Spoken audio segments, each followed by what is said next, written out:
रश्मि और अमर लॉकडाउन के चलते डेटिंग ऐप पर मिलते हैं। उसी बीच उनकी बॉन्डिंग बहुत अच्छी बन जाती है और दोनों एक दूसरे से प्यार करने लगते हैं। बस लॉकडाउन खत्म होते ही चट मंडी पट शादी। उससे पहले घर में बात तो कर लो। अरे माँ पापा कभी मना नहीं करेंगे। अमर की बात सुन रश्मि खुश हो जाती है। ऐसे ही दिन बीतते हैं और देखते ही देखते लॉकडाउन खुल जाता है, जिसके अगले ही दिन अमर अपने परिवार के साथ रिश्ता लेकर रश्मि के घर पहुंच जाता है। अभी लॉकडाउन खुला ही है और कोरोना तो खत्म भी नहीं हुआ, इसलिए ज्यादा कुछ ना करके अगले कुछ दिनों में छोटे फंक्शन के साथ शादी कर लेते हैं। अमर के पापा की बात पर सब सहमत हो जाते हैं। कुछ दिन बाद दोनों की शादी हो जाती है और रश्मि अपने ससुराल पहुंच जाती है।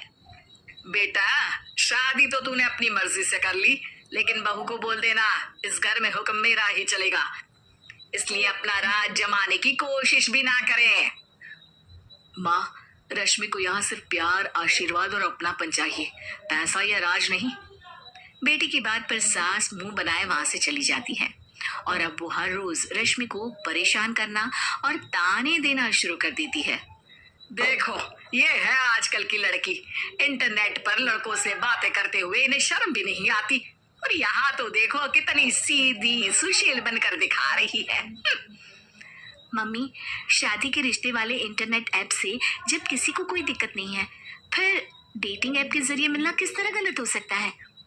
रश्मि के डेटिंग ऐप वाली बात सुन उसकी हैरान सास तुरंत तुनक कर पूरे घर को सिर पर उठा लेती है, जिसकी आवाज सुन अमर और उसके पापा भी वहां आ जाते हैं। हाय मेरी माता, इतना बड़ा झूठ! डेटिंग ऐप को इंटरनेट के जरिए मिली है बोलकर इस कलमुही को मेरे सर ला बिठा दिया। अरे नासपीटी, तुझे जरा भी शर्म नहीं आई? वहां न जाने कितने लड़कों से गुलू गुलू करके तुझे मेरा ही लड़का मिला था फंसाने के लिए। माँ, मुझे तो समझ नहीं आ रहा क्या बोले जा रही हो। डेटिंग ऐप इस्तेमाल करना कोई अपराध नहीं है, और तुम रश्मि को ऐसा कैसे बोल सकती हो? मैं भी तो था उस ऐप पर। पहले उसके लिए माँ से झूठ बोला और अब लड़ाई कर रहा है। सास और अमर की बात सुनकर रश्मि हैरान खड़ी रहती है। अमर, तुमने घर में झूठ क्यों बोला? ये सब देख रही हो ना, इसी की वजह से झूठ बोलना पड़ा। एक तरफ अमर और रश्मि की ये बात चल रही होती है, वहीं दूसरी तरफ सास का नॉन स्टॉप क्लेश सबको परेशान कर देता है। सब एकदम चुप, जो हुआ सो हुआ, अब मुझे कुछ ना सुनाई दे। पति की बात सुन सास चुप होकर वहां से चली जाती है, लेकिन अब वो रश्मि के सिर दुनिया भर के सारे काम डालकर उसका जीना पहले से भी ज्यादा मुश्किल कर देती है। मम्मी, मैं आपका गुस्सा समझ सकती हूँ, आपको जो करना है कर लीजिए, मैं कभी कुछ नहीं बोलूंगी। उम्मीद है किसी दिन तो आपका गुस्सा शांत होगा और नफरत प्यार में बदलेगी।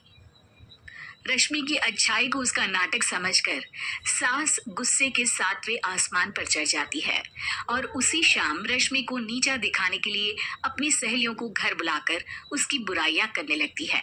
अरे कौशल्या, क्या बताऊं, आजकल के बच्चे ना बहुत एडवांस हो गए हैं। पहले रिश्ते घर परिवार वाले सब देख परख के कराते थे, और अब ये लोग खुद न जाने कहां कहां मिलकर खुद ही सब कुछ पक्का करके हमें बता देते हैं। लड़की का कैसा दिन धर्म, कैसा ईमान, कैसा चरित्र कुछ नहीं पता, बस प्यार किया और घर लाकर बिठा देते हैं। अरे ऐसा क्यों बोलती हो? आजकल बच्चे अपने आप में बहुत समझदार हो गए हैं, और फिर पूरी जिंदगी तो उन दोनों को ही साथ निभानी है। अपनी पसंद से शादी कर भी ले तो क्या दिक्कत, तू ही देख ले, पहले इतना अच्छा बेटा और अब सोने पर सुहागे जैसी सर्वगुण संपन्न बहू।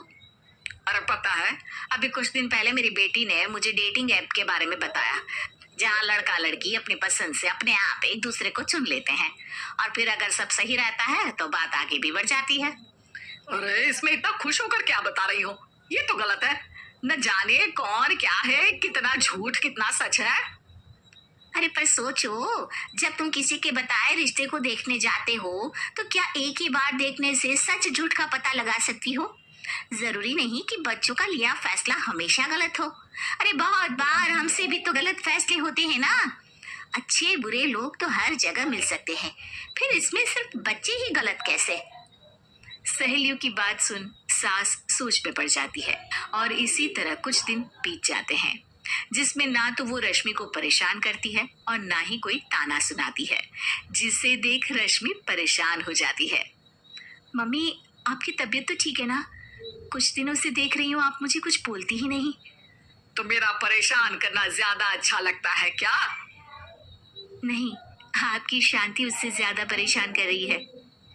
शांति इसलिए है क्योंकि मुझे एहसास हो गया है कि गलत तुम लोग नहीं, मेरी सोच है।